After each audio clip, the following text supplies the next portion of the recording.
विष्णु पुराण कहती है, श्रीमद् वल्लभाचार्य जी वर्णन करते हैं, मेरे वल्लभ कहते हैं कि वल्लभ कुल की एकादशी करो, भले बकरी जैसे चरो पर एकादशी करो। हमारे यहाँ तो शास्त्र कहता है एकादशी का व्रत भी करो तो मुंह उतार के मत करो रे। कोई फूल अगर मुरझा जाता है तो भगवान को नहीं दिया जाता, कोई फल बेकार हो जाता है भगवान को नहीं दिया जाता। तुम्हारे व्रत वाले दिन तुम्हारा मुंह उतरा रहेगा तो भगवान उसको स्वीकार करेगा। इसलिए बकरी जैसे चरो और एकादशी करो। जेब में भर लो मूंगफली का दाना, काजू इधर, मूंगफली का दाना इधर, खिचड़ी भी बना लो, मोरधन भी बना लो, चिप्स तल लो, पापड़ तल लो, और जो पपीता सेव फल केला जो है सब लिया फ्रिज पे, वॉशिंग मशीन नहीं खाएगी। सुबह आधा किलो दूध की रबड़ी बना के खा ली। तो पति मन में सोचा फिर भी आवाज नहीं निकल रही, फिर अभी क्या खाएगी? खिचड़ी बनाई है और बादाम तल ली थोड़ी सी, और आधा किलो पपीता रखा था वो कतर लिया, और थोड़ा सा रायता बनाया बादाम का, अच्छा ठीक है, और चिप्स तल ली, और आलू भी तले हैं, ठीक है। फिर शाम को मोरधन की खीर और सेवफल चीकू और आगरे का पेठा और राजगिरा की पूड़ी, ठीक है। फिर रात को अभी आधा किलो दूध मंगवाई, थैली गरम करके उसमें थोड़ी सी ड्राई फ्रूट्स डाल के मखाना पीस के उसकी खीर बना लो। बस केवल खीर नहीं, पपीता रखा है। पति भी बोला तेरे जैसा व्रत तो दुनिया में कोई नहीं। दंडवत है ऐसी एकादशी माता को जो इतनी जोरदार एकादशी करी है। फिर पूछा किसने बताई? सियोर वाला महाराज, याद रहे। फिर तो पति भी बोला खूब चरो, एकादशी करो। कौन मना करे? प्रेम से करो। सबसे पहला नियम एकादशी व्रत का, सबसे पहला नियम है कि आप जिस दिन व्रत करो उसके एक दिन पहले भक्ति का संचार इस हृदय में कर लो। भक्ति का संचार इस हृदय में कर लीजिए। जिस दिन आप व्रत करो, जैसे एकादशी का व्रत कर रहे हो तो दशमी के दिन शाम का समय जब आवे, रात्रि जब होने लगे, शाम का समय आवे और रात्रि का आप जब भोजन ग्रहण करो तो उस भोजन में कोई ऐसा पदार्थ ग्रहण मत करिए जिस पदार्थ के कारण आपकी एकादशी बिगड़ जाए।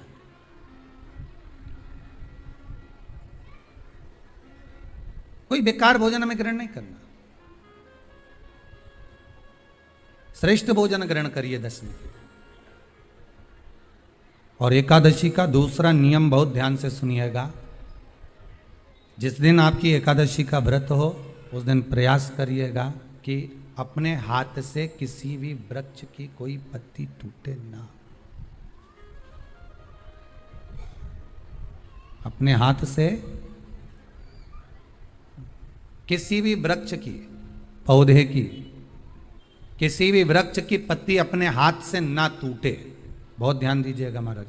एकादशी का ये दूसरा नियम है कि अपने हाथ से किसी पौधे की, किसी वृक्ष की, किसी डाली की कोई पत्ती टूटे ना, कोई पत्ती ना टूटे, इसका प्रयास करिए।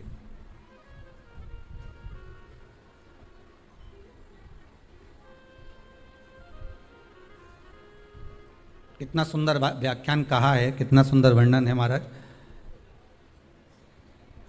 कि मात्र एकादशी का व्रत कर लेने पर, मात्र एकादशी का व्रत कर लेने पर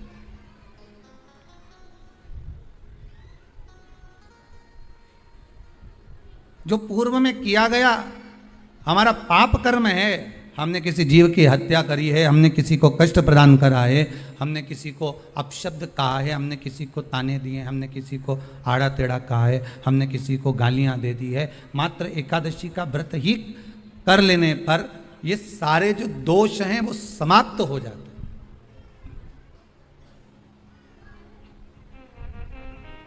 सारे दोष हमारे समाप्ति पर आ जाते हैं।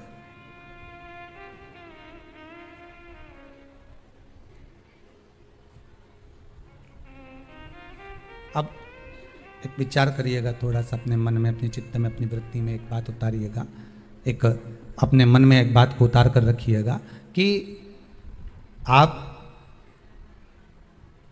अपने पाप को, अपने पाप कर्म को जिस दिन छिन्न करने वाले हो, समाप्त करने वाले हो, अपने पाप को आप जिस दिन समाप्ति पर लेकर जा रहे हो, तो उसके एक दिन पहले आपको प्रसन्नता होना चाहिए कि नहीं होना चाहिए कि कल मेरा पाप कटने वाला है, कल मेरा पाप समाप्त होने वाला है। जो मैंने पाप कर्म करा है वो समाप्त होगा, जो मैंने पाप कर्म करा है वो कल समाप्त हो जाएगा। तो एक दिन पहले आपके चेहरे पर प्रसन्नता हो कि ना हो, और चेहरे पर वो प्रसन्नता आपके आना चाहिए कि कल मेरा एकादशी का व्रत है, आज दशमी है, कल एकादशी का व्रत है, तो कल मेरी जब एकादशी का व्रत रहेगा तो मेरा ना जाने कितना कितना पाप, कितना असत्य, कितना झूठ, कितना प्रपंच वो समाप्त हो जाएगा। इसमें मुझे प्रसन्नता हो, इसमें मुझे आनंदता हो।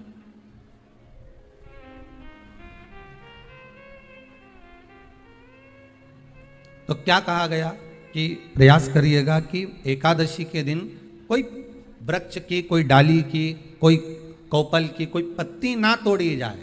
क्यों?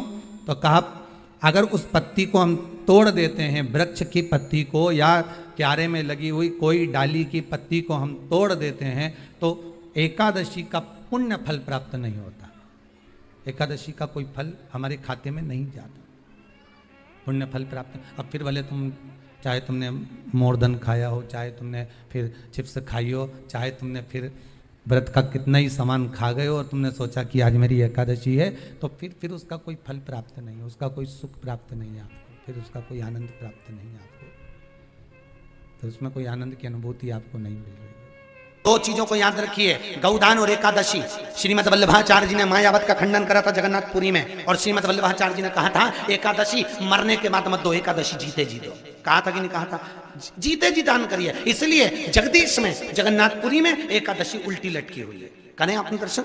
जगदीश में एकादशी को उल्टा लटकाया। क्यों? क्योंकि वल्लभ ने कहा कि एकादशी जीते जी दो। कई पंडितों कहते हैं तुम्हारे दादाजी मर गए, जब 12वें का दिन होता है ना तो पंडित जी संकल्प छुड़ाते हैं, दो एकादशी। बड़े बेटे ने 5 दे दी, छोटी बहू ने 3 दे दी, उसने 2 दे दी, उसने 2 दे दी, तो क्या तुम्हारे दादाजी भिखारी थे जो तुम्हारी एकादशियां लेकर जाएंगे?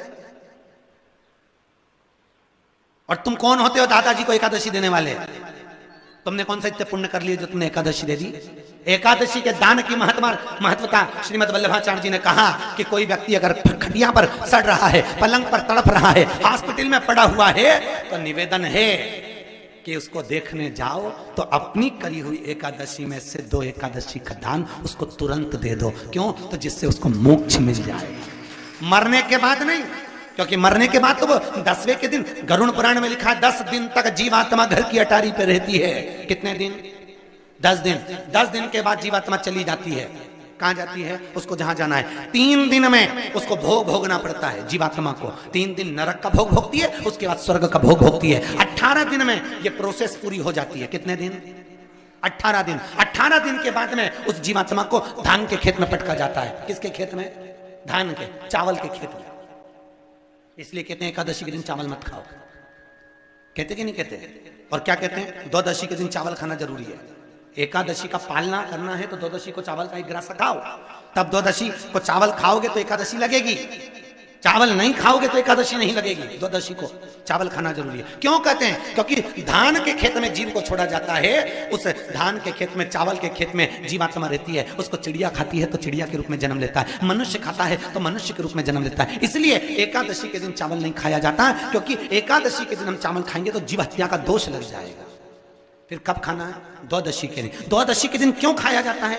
क्योंकि हम एकादशी के व्रत करे रहते हैं, और पहला घासा जब चावल का खाते हैं तो अपनी करी हुई एकादशी का पुण्य, जितने जीव हमारे मुंह में जाते हैं उनको उसका पुण्य मिल जाता है, और उनका फिर जन्म नहीं होता, वो तर जाते हैं, उनको एकादशी का भाग मिल जाता है। इसलिए कहते हैं एकादशी को चावल मत खाओ, पर द्वादशी को। वल्लभाचार्य जी ने जगन्नाथपुरी में एकादशी को उल्टा लटकाया।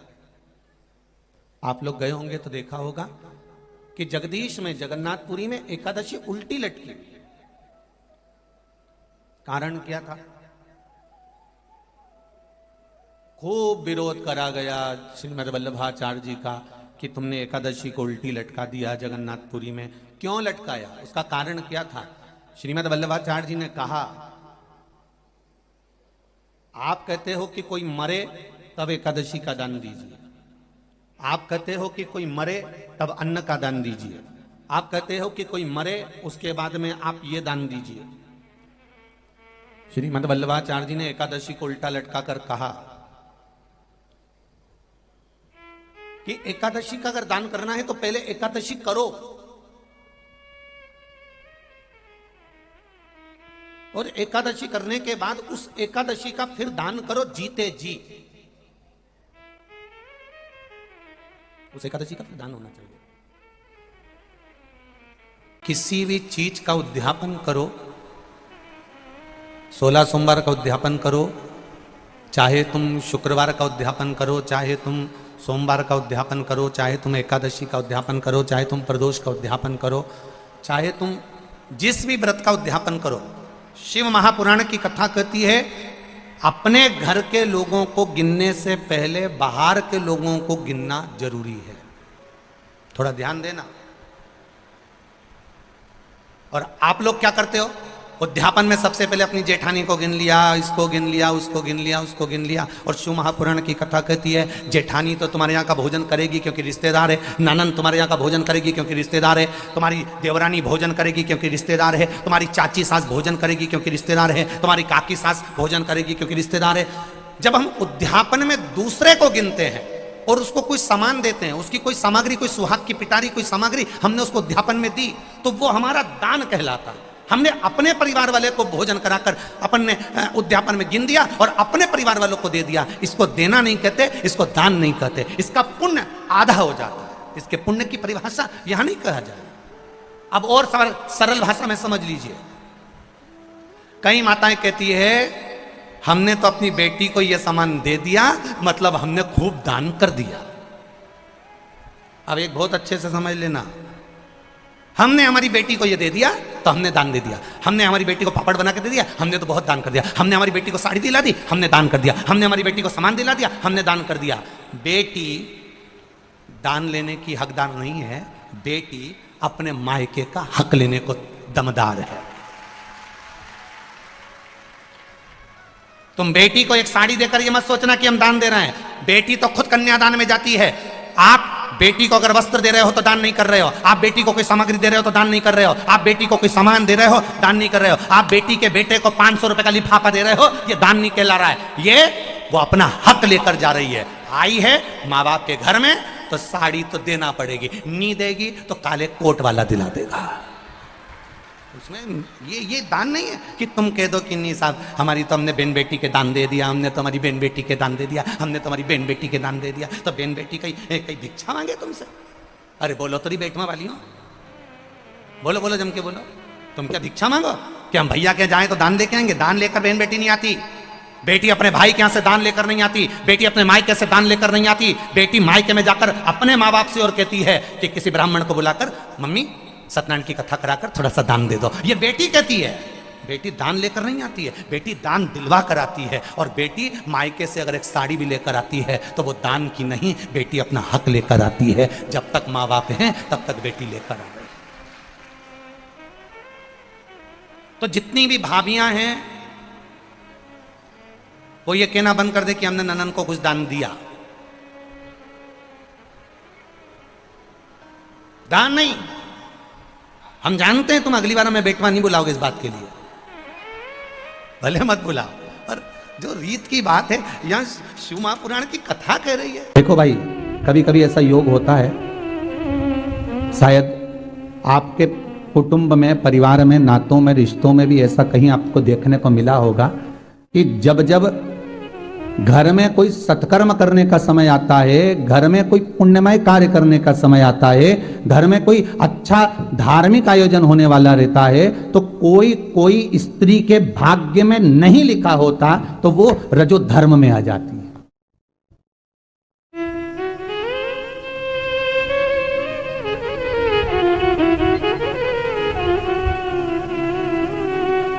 तो उसका भी व्याख्यान वर्णन लिखा है।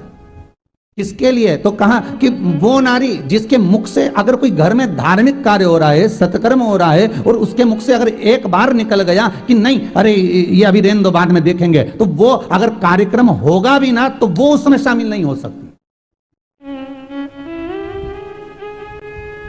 वो उसमें सम्मिलित नहीं हो पाई, क्योंकि उसके मुख से एक बार निकल गया कि नहीं अभी नहीं, इसको बाद में करा लेंगे, सत्यनारायण जी की कथा बाद में करा लेंगे, भागवत जी बाद में करा लेंगे, शिव पुराण बाद में करा लेंगे, जब समय होगा तब करा सकते हैं, तब देख लेंगे, अपना आराम से उसको करवा लेंगे जब मौका। तो वो उसके मुख से जो नहीं निकला है, तो वो धार्मिक आयोजन में अगर आ भी जाए, बैठ भी जाए, तो वो नहीं कर सकती, उसका क्रम नहीं बन सकता।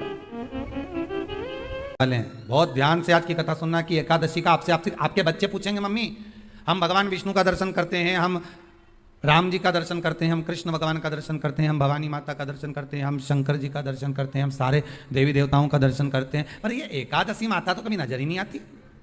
पूछेंगे कि नहीं पूछेंगे कि तुम जिस एकादशी का व्रत करते हो इनका जन्म कहां से हुआ, कहां जन्मी थी, एकादशी की जन्मस्थली कहां है?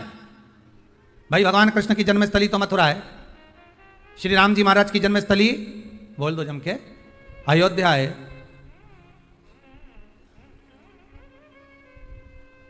कोई आपसे पूछ ले कि एकादशी की जन्मस्थली कहां है, तो आधे लोग तो बाल खुजाने में लग जाएंगे कि एकादशी आखिर पैदा कहां हुई थी, जन्म कहां लिया था, इसका जन्म हुआ कहां था, कहां जन्मी थी ये?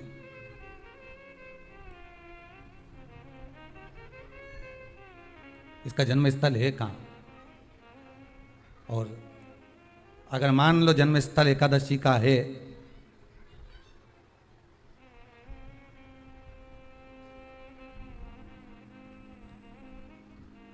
और एकादशी अगर जन्मी है, उसका जन्म हुआ है, और दुनिया के लोग इतना व्रत करते हैं, उपवास करते हैं, तो फिर इसका जन्म स्थल कहां होगा?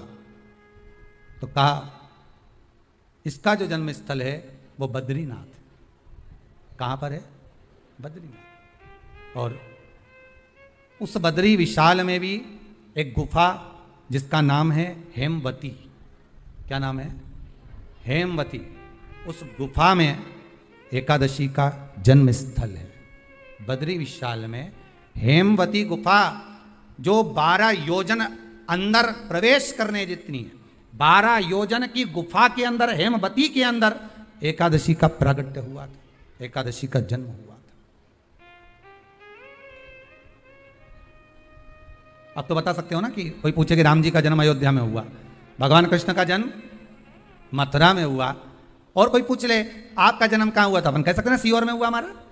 और आपसे कोई पूछे कहाँ हुए, तो कहीं इंदौर में हुए, कि देवास में हुए, कि भोपाल में हुए, कि मुंबई में हुए, कि पूना में हुए, आपका तो बता दोगे। पर बच्चे आपसे पूछ ले मम्मी तू इतनी एकादशी का व्रत करती है, एकादशी का तू व्रत करती है, और सबको करा देती है कि वल्लभ कुल की एकादशी करो, भले बकरी जैसे चरो पर एकादशी करो, और सबको एकादशी कराया। तो कोई पूछ ले कि एकादशी का जन्म कहाँ हुआ था, तो आप कह सकते हो कि बद्री विशाल में, हेमावती में, बद्री विशाल के हेमवती गुफा के अंदर जो 12 योजन की गुफा है, उस गुफा में एकादशी का जन्म हुआ। कब हुआ?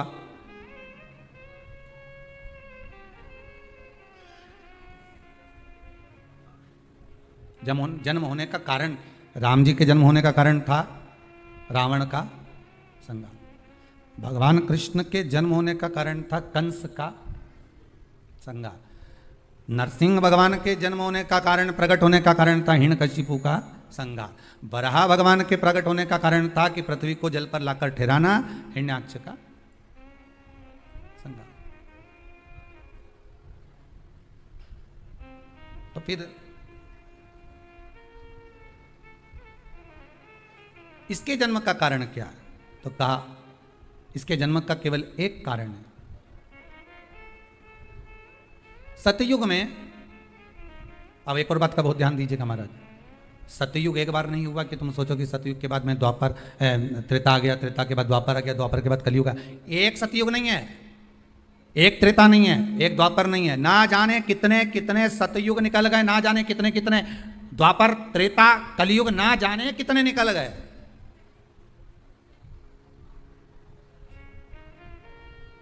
और आप और हम जैसे भी इस पृथ्वी पर ना जाने कितने, अरे जम के तो बोलो, निकल गए।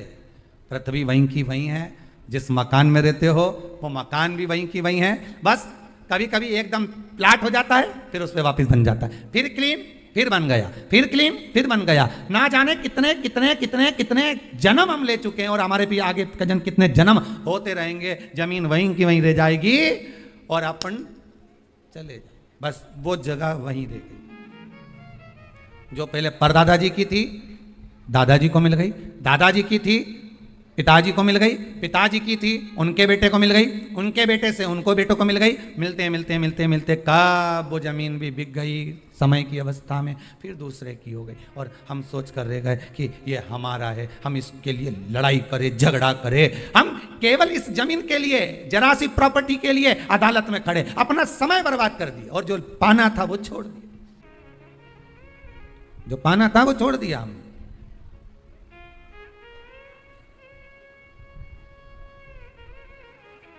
असली रजिस्ट्री तो ये शिव महापुराण की कथा है, जिसमें बैठकर आप 3 घंटा भगवान की भक्ति को जो धारण कर रहे हो, 3 घंटा जो भगवान की कथा को आप श्रवण कर रहे हो, 3 घंटा जो भगवान की भक्ति में आप डूबे हुए हो, 3 घंटा जो भगवत स्मरण में आप लगे हुए हो, बस यही असली रजिस्ट्री है, यही वहां काम आने वाली है। इसके सिवाय कुछ काम नहीं आएगा। धन दौलत माल खजाना सब पड़ा की पड़ा रह जाना,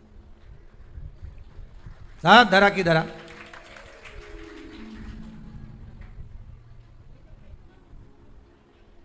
रह गया। वो एक लाइन आप लोग स्मरण करते होंगे, सज धज के जिस दिन